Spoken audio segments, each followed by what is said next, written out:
Hey everybody, and welcome back to a brand new video. In today's video, we're taking a look at the 2024 North Carolina gubernatorial election and analyzing the most recent GOP announcement from current Lieutenant Governor Mark Robinson. Mark Robinson, again, as I mentioned, current Lieutenant Governor of North Carolina, is a pretty prominent figure in the state's politics because he is, quite frankly, been described as outlandish and controversial. In fact, in the first paragraph of his Wikipedia page, it's noted that he has made numerous controversial statements, which critics have described as anti-LGBT, anti-Semitic, and Islamophobic.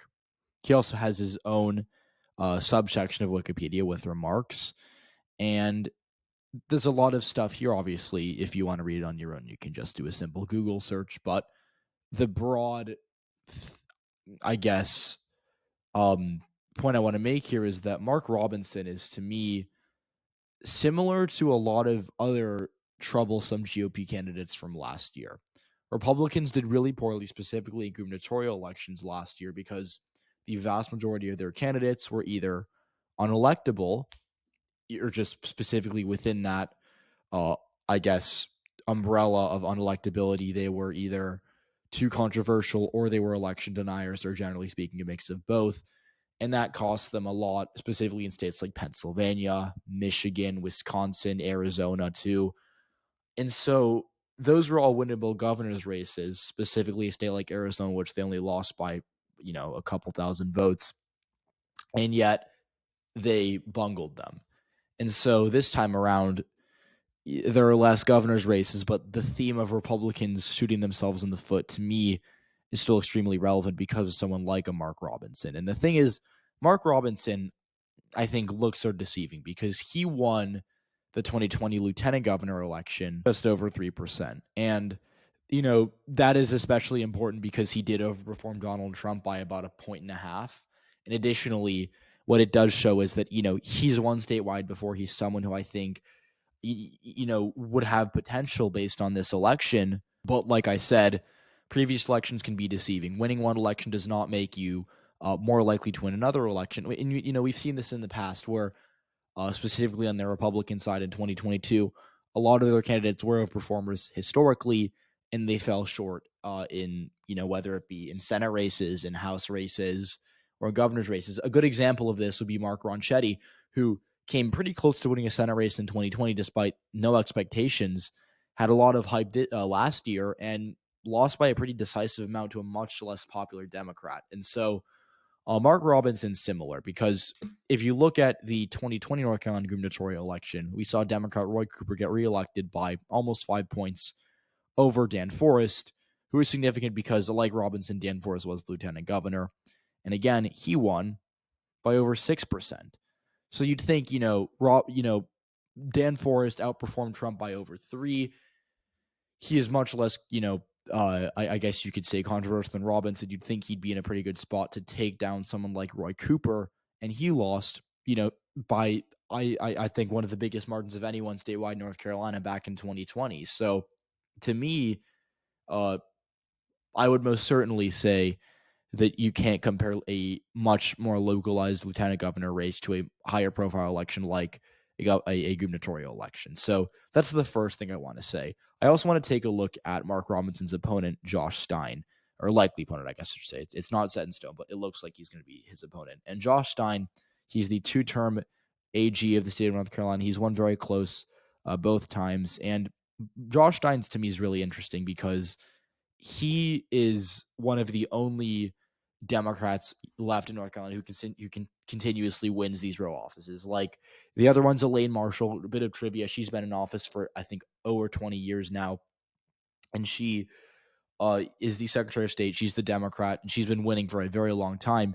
But aside from her, you've got Roy Cooper and then Josh Stein, and Roy Cooper's term limited, and Josh Stein's also going to be running for governor this year. So, this is just very, I guess you could say, very interesting because, again, Josh Stein, he won very narrowly in 2020. Obviously, was impressive because Biden lost the state, and he did get a good amount of Republicans who voted for Trump to vote for him. But he won very narrowly, and he's now running to be the next Roy Cooper to go from Attorney General to governor. So again, on the flip side, Mark Robinson is kind of trying not to be Dan Forest. He's trying to go from lieutenant governor to governor. And again, that's just not something that we can guarantee, as I pointed out earlier in this video. So I do want to go back briefly to this election because I think now we have a bit of background on, the attorney general races, the lieutenant governor races, the governor's races. I do want to talk a bit about North Carolina in general because I think, Mark Robinson, to me, a below average candidate, someone who I think is more controversial than the Republicans would like.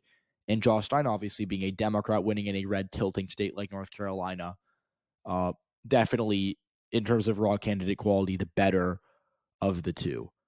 But that said, I do think it's important to look at North Carolina as a whole because, again, Mark Robinson starts out with the initial edge. That doesn't mean I'm saying he's favored right now, but I think, broadly speaking, North Carolina is a red tilting state. You can make a lot of arguments about how it's going to vote in 2024. I think it's a toss-up for now. But Trump won it twice. Democrats haven't won a federal race there since, I believe, 2008. And on top of that, they've really struggled recently because they haven't been able to get that extra. Like, Democrats can get 48% of the vote in North Carolina easy.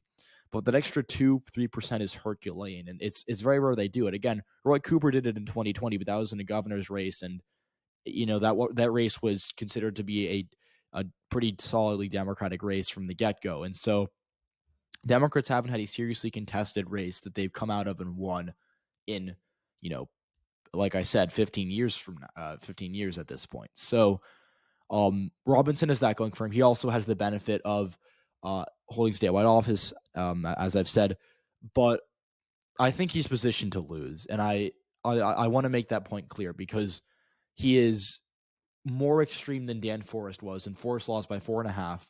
And yeah, Roy Cooper was an incumbent Democratic governor, which, don't get me wrong, gave him plenty of advantages. But Josh Stein's the incumbent attorney general. He won in a state that voted for Trump and was redder than expected in 2020. And on top of that, Josh Stein is someone who I think is really well equipped to capitalize off Mark Robinson's weaknesses because Mark Robinson is a more extreme Republican, right? Like, Josh Stein is a moderate Democrat who won because he was able to appeal to Republican voters in rural areas. Josh Stein actually underperformed Joe Biden in the suburbs, but he won because he was able to get a lot of, rural Republicans to come out and vote for him, and he outperformed Biden in the redder parts of the state.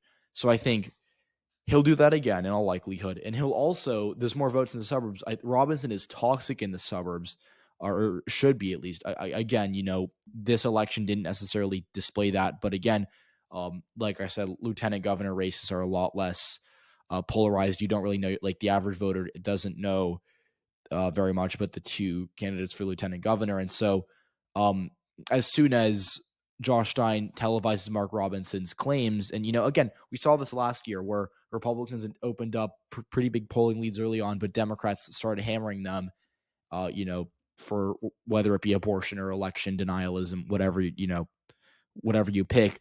Democrats were hammering them on the airwaves. They were outspending them, and they were saying, hey, these guys are too radical. And in the end of November, Democrats won pretty big in most of those swing states. So I think it's going to be a similar pattern here in North Carolina.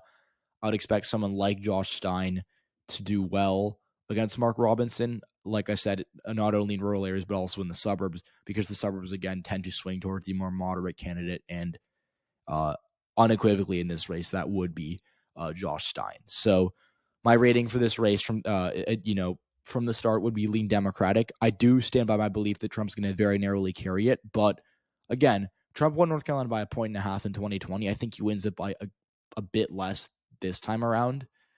And I think that on top of that, Josh Stein will not win by 4.5 the way Roy Cooper did, but I think he wins by a point or so, definitely more than Trump on the other side. So again, you'd expect him at a 3 to 4 point ticket split in favor of someone like Josh Stein over Mark Robinson. So that's my analysis for now. Thanks for watching. I hope you enjoyed. If you did, please leave a like, subscribe to the channel if you haven't already, and I'll see you all in the next one.